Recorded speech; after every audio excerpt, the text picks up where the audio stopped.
सूरत, भेस्तान, भगवती नगर के लोग पानी के बिना परेशान हैं। लोग परेशान हैं कि उन्हें 12 दिनों से अपने घरों में पर्याप्त पानी नहीं मिल रहा है।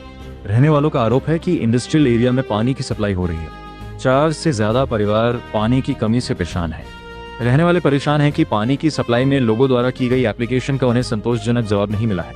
बाइट स्थानीय निवासी जबर बेम भीखा भाई सोहे, सामाजिक कार्यकर्ता आधार भाई पतिलाल ने कहा, लेटेस्ट न्यूज के लिए स्टार न्यूज नेटवर्क से जुड़े रहें। जय हिंद, जय भारत।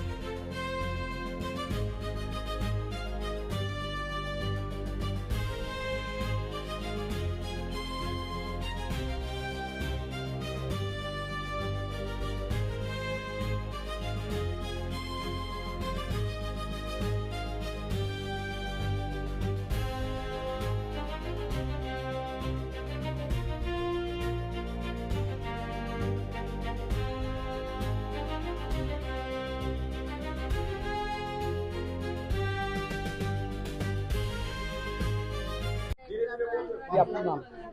आपका नाम? मेरा नाम सरूबेन विकास होए। सरूबेन कहाँ पे रहते हो? कितने साल से रहते हो? भगवती नगर से मैं आज 30 साल से इधर है। क्या समस्या है? पानी का समस्या है। कितने महीने से?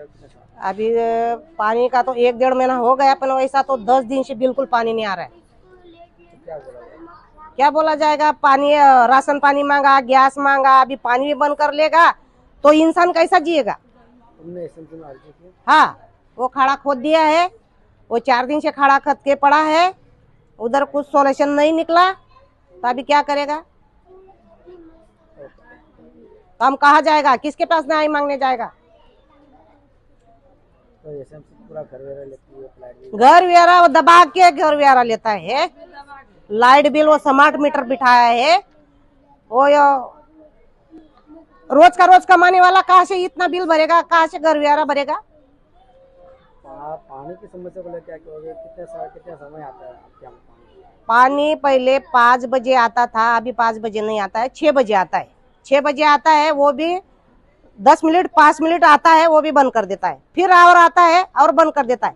8 बजे आता है, तब तक पानी का टाइम बंद हो जाता है उधर से। अपने सोसाइटी में कितने मकान आए? मकान तो 101 प्लाट है, तो 2-2 3-3 मकान ताल बना लिया सबने। कितने लोगों की वस्ती तो ज्यादा ही है। आप गिन लो, 101 प्लाट में 3-3 प्लाट बन गया है। ओके, तो क्या कहना चाहोगे अधिकारियों को? पानी चाहिए हमको। तो नहीं मिला तो नहीं मिलेगा तो हम जान दे देंगे रोड पे। गैस नहीं मिल रहा है तो पानी भी नहीं मिल रहा है, तो इंसान कैसा जिएगा?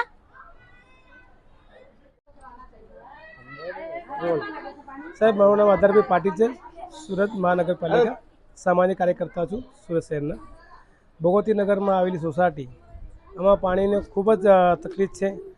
જ્યાં તે અમારા સંસદ શ્રી CR પાટીલ સાહેબ જે જનશક્તિ મંત્રી છે અને એમના જ વિસ્તારમાં લોકો પાણીથી વંચિત છે, જે પાણી આવતું જ નથી।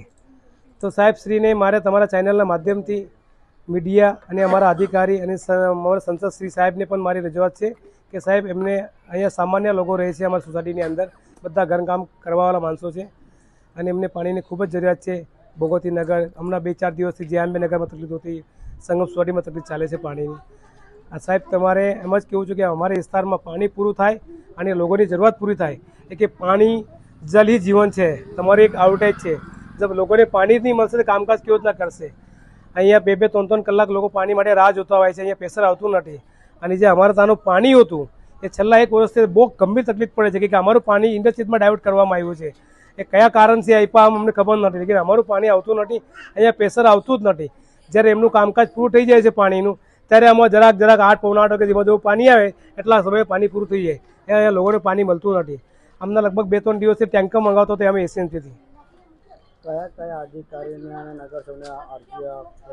નગરસેવક તો સાહેબ અમે છેલ્લા 5 વર્ષથી અમે કોઈ નગરસેવકને જોયા નથી ને અમને ચૂંટાઈને આવેલા। હજુ પણ કોઈ નગરસેવક બન્યા કે છે, કોઈ સત્તા પર છે, કોને શું પદ આપ્યું છે ખબર નથી। 28 તારીખના પરિણામ આવી ગયા, હજુ સુરત શહેરની અંદર મેયર બનાવવામાં આવ્યો નથી। કયા કારણસર બાકી રાખ્યું છે અમને ખબર નહીં। અમે અધિકારીને પોતે મેં મારા મોબાઈલથી રજૂઆત કરી, અધિકારીને બોલાવેલું, અધિકારી સ્થળ પર આવી ખાડો ખોદીને ગયા છે। 4 દિવસ થઈ ગયા, હજુ ખાડો પુરાવામાં નહીં આવ્યો। આમાં તકલીફ શું છે, અધિકારીને અમને જાણ નથી કરી કે આધારભાઈ આ કારણથી પાણી ઓછું આવે છે કે તકલીફ છે અમને અધિકારી કોઈ કહેવામાં આવ્યું નથી. મારે બીજું કેવું છે કે નાનો બાળક રમતા રમતા પડી જાય આનું કંઈ થઈ જાય એની જવાબદાર લેશે કોણ?